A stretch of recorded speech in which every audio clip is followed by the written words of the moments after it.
Good morning class 6. Today we have a start last chapter of second UT. Lesson number 24. The government means सरकार. Every community समुदाय, चाहे वो housing society आवासन समिति हो, village हो, सिटी हो, नेशन हो, ग्रुप ऑफ पीपल लोगों की रिक्वायरमेंट जरूरत होती है जो समुदाय को सुचारू रूप से चलाना सुनिश्चित कर सके।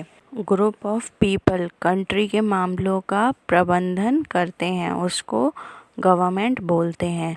गवर्नमेंट मोस्ट इम्पॉर्टेंट एलिमेंट होती है कंट्री की, जो कंट्री के सभी अफेयर्स मैनेज करती है। नेक्स्ट है need for a government.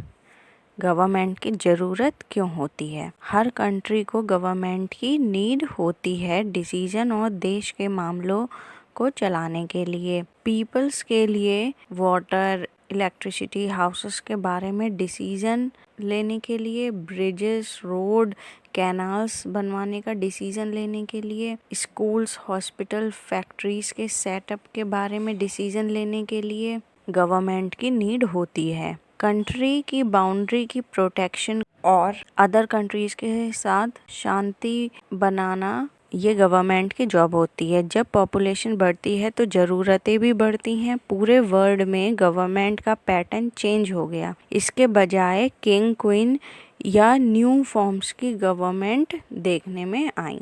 Next is organs of the government. Government का प्राइमरी फंक्शन, प्राथमिक क्रिया होती है कानून बनाना। गवर्नमेंट ये लॉ उद्देश्य और पीपल की नीड्स को सेटिस्फाई करने के लिए बनाती है। गवर्नमेंट का ये काम 3 सेगमेंट्स में कैटेगरीज में डिवाइड किया गया है।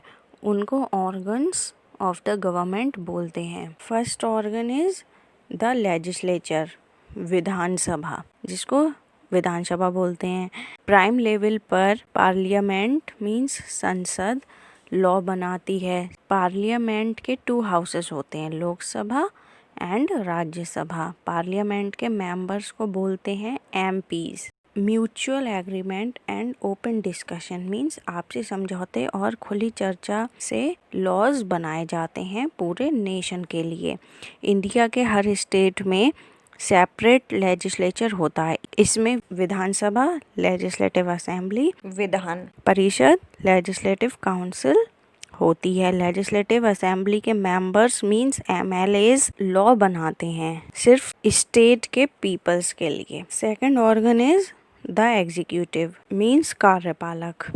एक बार जब लॉ बन जाता है तो उनको अच्छे से लागू करना इम्पोर्टेंट होता है। ऑफिशियली सेंट्रल एग्जीक्यूटिव रिस्पॉन्सिबल होता है लॉज को लागू करने के लिए। इंडिया में कंट्री का हेड प्रेसिडेंट होता है, but real powers prime minister and council of ministers के पास होती हैं। स्टेट का एग्जीक्यूटिव गवर्नर के नेतृत्व में और चीफ मिनिस्टर और उसके काउंसिल ऑफ मिनिस्टर के थ्रू चलता है। थर्ड इज जुडिशरी मींस न्याय तंत्र होता है। एक बार जब लॉ बन गया तो कानून का उल्लंघन कोई ना करे, इसके लिए भी कोई होना चाहिए। इसके लिए जुडिशरी बनी है। इसका काम विवादों का निपटारा करना होता है और ये देखना होता है कि हर कोई धार्मिक रूप से कानून का पालन करे। कोर्ट उसको पनिश कर सकता है जो कानून को तोड़े। इस प्रकार गवर्नमेंट के 3 ऑर्गन्स काम करते हैं कि शांति और एक ऑर्डर कंट्री में बना रहे।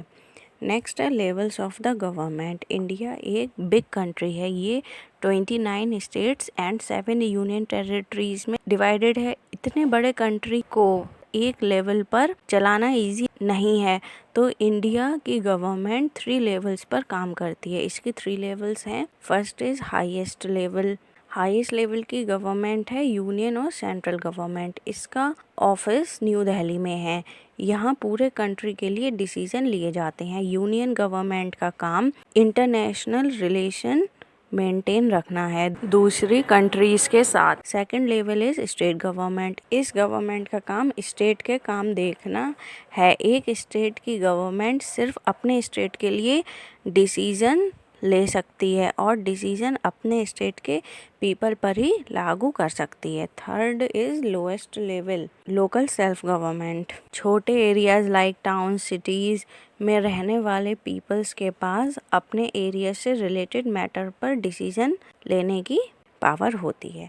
Next is functions of the government. Means government के क्या कार्य होते हैं, काम होते हैं। पीपल की लाइफ में गवर्नमेंट का एक विटाल महत्वपूर्ण रोल होता है। गवर्नमेंट के फंक्शंस ये होते हैं। नंबर 1, गवर्नमेंट का काम पॉवर्टी, अनएम्प्लॉयमेंट, डिस्क्रिमिनेशन जैसे प्रॉब्लम्स को डील करने का होता है। सेकंड इज गवर्नमेंट का काम कंट्री की बाउंड्रीज की प्रोटेक्शन करना और लॉ एंड ऑर्डर को मेंटेन रखना होता है। Number 3, government roads, hospitals, parks, museum, educational institutions बनाती है। इलेक्ट्रिसिटी, कुकिंग, गैस, वाटर जैसी इम्पोर्टेंट कमोडिटीज को भी पीपल्स के लिए अरेंज करती है। Number 4, railways, buses, postal service, telephone, airlines जैसी सर्विसेज भी गवर्नमेंट प्रोवाइड करवाती है। Number 5, government health services, education भी पीपल्स को प्रोवाइड करवाती है।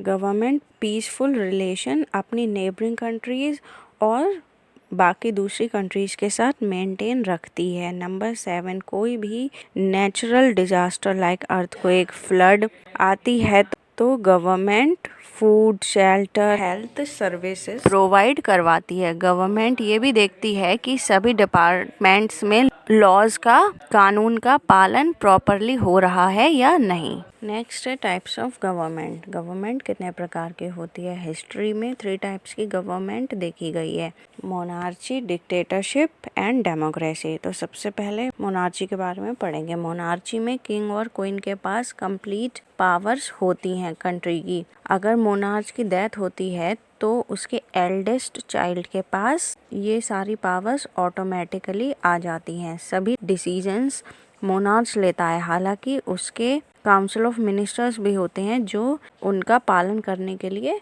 बाध्य नहीं है। इस गवर्नमेंट में सबसे बड़ी प्रॉब्लम ये होती है कि पीपल के पास अपना रूलर चूज करने का कोई राइट नहीं होता है। भले ही मोनार्च रूल करने में सक्षम ना हो, फिर भी पीपल को उस रूलर मोनार्च को एक्सेप्ट करना होता है। भूटान में यही गवर्नमेंट है। सेकंड फॉर्म है डिक्टेटरशिप। इस फॉर्म की गवर्नमेंट में एक पर्सन या पीपल के स्मॉल ग्रुप के पास पावर होती है। मोनार्ची की तरह इस गवर्नमेंट में डिक्टेटरशिप को थ्रोन, सिंहासन, विरासत में नहीं मिलता है, बट पीपल इसमें भी गवर्नमेंट चूज नहीं कर सकते। जो डिक्टेटर को चैलेंज करता है वो फिर कॉन्सिक्वेंसेस को फेस करता है। डिक्टेटरशिप पास्ट में पाकिस्तान में थी, जर्मनी एंड इटली में भी ये गवर्नमेंट देखी गई थी। थर्ड फॉर्म है डेमोक्रेसी। डेमोक्रेसी एक पॉपुलर फॉर्म की गवर्नमेंट है। डेमोक्रेसी में पीपल के पास गवर्नमेंट चूज करने की पावर होती है। इलेक्शंस के थ्रू पीपल के पास अल्टीमेट पावर, परम शक्ति होती है। हर एडल्ट के पास, हर सिटीजन के पास वोट देने का राइट है। लोकतंत्र प्रत्यक्ष या प्रतिनिधि हो सकता है। Next topic is universal adult franchise. Suffrage और franchise means right to vote, vote देने का अधिकार। इंडिया में हर सिटीजन को, हर एडल्ट को वोट देने का राइट है। यही सिस्टम ज़्यादातर कंट्रीज में चल रहा है, बट पहले हमेशा ऐसा नहीं था। एक टाइम था जब गवर्नमेंट वुमेन्स को और पुअर पीपल को इलेक्शन में वोट देने का राइट नहीं था। फॉर एग्जाम्पल, ब्रिटिश रूल में कुछ ही इंडियंस को वोट देने का राइट था। ब्रिटिशर्स ने एजुकेटेड और जिनके पास प्रॉपर्टी है, सिर्फ उन मैन्स को वोट देने का अधिकार दिया था। वुमेन को वोट देने का राइट नहीं था क्योंकि उनको अपनी प्रॉपर्टी लेने का राइट नहीं था। क्योंकि उनको अपनी प्रॉपर्टी लेने का राइट नहीं था तो उनकी प्रॉपर्टी नहीं होती थी, तो वोट भी नहीं दे सकती थी। 19th सेंचुरी में इम्प्रूवमेंट्स होने शुरू हुए, ज़्यादा से ज़्यादा पीपल को वोटिंग राइट मिलने लगा। हालांकि वुमेन को अपनी प्रॉपर्टी लेने का राइट मिला, बट फिर भी वोटिंग राइट नहीं मिला। एक तर्क और हो गया कि मैन पूरी फैमिली के बिहाफ पर वोट दे सकता है, वुमेन को अलग से वोट देने की ज़रूरत नहीं है। इंडिया में कई स्टेप्स लिए गए, उनमें से एक स्टेप ये लिया गया कि इलेक्शन में सोसाइटी का हर सेक्शन शामिल होगा। और फिर इंडिपेंडेंस के बाद यूनिवर्सल एडल्ट फ्रेंचाइज इंट्रोड्यूस हुआ। इसमें हर एक सिटीजन को वोटिंग राइट मिल गया, बस वो सिटीजन 18 ईयर्स का होना चाहिए। Last is importance of democracy. Democracy क्यों जरूरी है? दुनिया भर में सबसे अधिक सराहना डेमोक्रेसी की गई क्योंकि यह वास्तव में लोगों की सरकार है। सिटीजन्स का डिस्कम्फर्ट एंड डिससेटिस्फैक्शन कुछ ही समय में मिड टर्म मध्यावधि इलेक्शन चुनाव के माध्यम से फुल गवर्नमेंट फोर्सिबली चेंज कर सकता है। डेमोक्रेसी से पीपल को अपनी ट्रू पोटेंशियल, असली क्षमता का एहसास होता है और सब बराबर महसूस करते हैं। सिटीजन की कोई भी कास्ट, स्टेटस, जेंडर या रिलीजन हो, सबके लिए एक ही नियम बन जाता है। डेमोक्रेटिक कंट्री के लोग आज़ादी, न्याय और समानता का फल भोगते हैं। सो चिल्ड्रंस, अब आपको इस चैप्टर की एक्सरसाइजेस कॉपी में करनी है। सबसे पहले टिक द करेक्ट ऑप्शन करने हैं, उसके बाद मैच द फॉलोइंग करने हैं, उसके बाद फिल इन द ब्लैंक्स करने हैं, उसके बाद आंसर इन वन वर्ड करने हैं, फिर आंसर इन ब्रीफ करने हैं,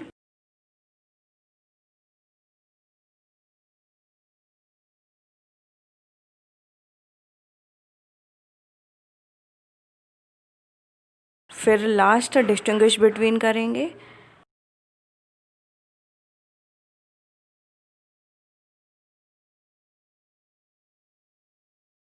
ओके स्टूडेंट्स, ये चैप्टर कंप्लीट हुआ। अब आपको पूरा चैप्टर लर्न करना है। ओके।